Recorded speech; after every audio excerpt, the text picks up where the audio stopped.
Today we're talking about my fun guns, the ones I keep stored out in the tiny cabin out here to be able to have fun plinking some steel and just enjoying what it is to shoot some cowboy guns. And how's it going, guys? Welcome to another episode of Coffee Talk. My name is Chad and this is the Hopeful Homestead. You're out here right now with me on my little private campsite that I built with my little tiny cabin on wheels that I've got parked out here. But in this series of videos called Coffee Talk, I like to think I'm talking to all the husbands and dads out there about all the difficult things in life that we have to deal with, and sometimes some of the fun things we get to deal with, like today talking about these fun COWBOY Action 22 Plinkers. In my opinion, every guy needs to have a few fun guns that, yeah, from a utilitarian purpose are lesser, but still could be used for certain purposes. Certainly 22 long rifle is no slouch. It can accomplish quite a bit. But for me, in my current state of affairs, these particular guns are what I use to just cheaply have fun. Coming out here to the cabin and working on my skills in terms of the general practice of loading and unloading and firing and looking down the sights and acquiring your sight picture,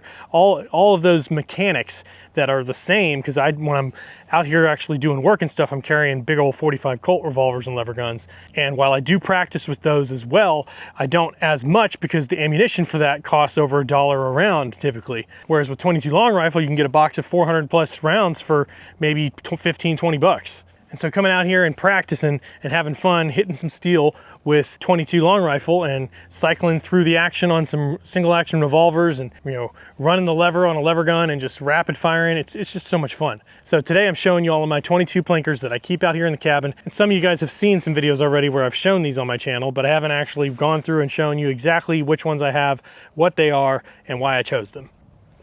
So to start things off, set this cup of coffee down and start off with my trusty revolver. This is the one and only Heritage Manufacturing Rough Rider. I love this thing, and it is fully empty. There's nothing in any of the cylinders, so it's a safe firearm. This thing is a single action army, functions very similarly to the Cimarron 45 Colt revolvers that I have, except for the fact that these have these little safeties on them. But in order to maintain consistency in practice, I turn that safety off on all of these guns and leave them off. I never turn them back on. So I pretend like they're not even in there. That way this is similar in function in practice to the real deal 45 Colt revolvers and lever guns I have that don't have safeties. But this one right here is a not terribly inaccurate gun. It's fairly accurate for being, you know, within 25 yards or so of your target. But, you know, it's a pretty crude firearm with some pretty rudimentary sights, and the precision manufacturing of this isn't necessarily up to snuff because it is just like a $100 revolver. But I did upgrade the grips on this thing. I went ahead and ordered some of these real hardwood checkered buffalo nickel grips, where you got real buffalo nickels on both sides of the grips here. You can see on both sides. And that's pretty cool. It's a nice little touch, and honestly I like the way these grips feel better than the ones that came on the firearm, and this is just a joy to shoot. Not to mention it's a 22 long rifle cylinder in there right now, but you can swap these out if you didn't know on Heritage revolvers. You can swap the 22 long rifle cylinder out for a 22 mag cylinder, and then this becomes a formidable gun. It actually has a fair bit of recoil out of this size firearm with 22 mag. It becomes a little bit more fun to shoot, and 22 mag is like 25 bucks for a box of 50 rounds or so. So it's still a lot cheaper to fire than 45 Colt is, but significantly more expensive than 22 long rifle can be. I like that versatility of having a firearm that can have two different cylinders that are easily swappable, to where you can, you know, throw a 22 mag cylinder in here and actually use this for some real purposes on the Homestead. You know, I could carry this as a pest control gun, a snake gun, for a pretty affordable package. This thing, I've had this for several years now, and I've put probably thousands of rounds of 22 long rifle through it, and it still fires and functions just the way it did when I first bought it. For 100 or so bucks, that ain't bad. But I'm gonna move on to the next gun, which I call the impossible gun, because it's almost impossible to shoot and hit a target with. Let's see here. It is also a Heritage Manufacturing Rough Rider. The difference being, it is a snub nose little revolver with no front sight. And this is also completely empty, no rounds in any of the chambers of the cylinder. And this thing, you can see in my hand just how small and snubby that is. This is called the Barkeep, the Rough Rider Barkeep, and it's got the bird's head grip with black wood, real wood black grips, which I actually really like those. I personally prefer bird's head grips over traditional gunfighter grips. They just fit my hand more ergonomically. But this was actually the first gun I ever bought. I got it from guns.com. Got it for like 120 bucks. And it's 22 long rifle as well. And I got it purely to be, you know, when you're first buying a gun and you aren't comfortable with firearms yet, you know, I didn't want to spend too much money. I didn't want anything that was too powerful. And this seemed like, you know, I liked the idea of revolvers. So I was like, hey, this seems like a good sweet spot that I can get. And then of course, when I get it and I go and take it practicing in a range for the first time, I realize I can't hit the broadside of a barn with it unless I'm maybe 5 feet in front of the target. Because even when you aim down those rear, you know, the rear sight there, you're just getting a kind of general direction you're pointing in. And this gun's really only useful for up close. You know, it's fun at the range if you're having a group of friends come out and try to shoot. Trying to hit anything with this over 10 yards is a challenge. But that creates for some fun at the range, which again is part of the point of these guns, for plinking out here, plinking some steel out on the Homestead, having a good time. This is a fun gun for that. And it's, you know, it's fairly compact. You could put a 22 mag cylinder in this and, you know, then you're getting quite a bit of punch in a short barrel, little snub nose revolver.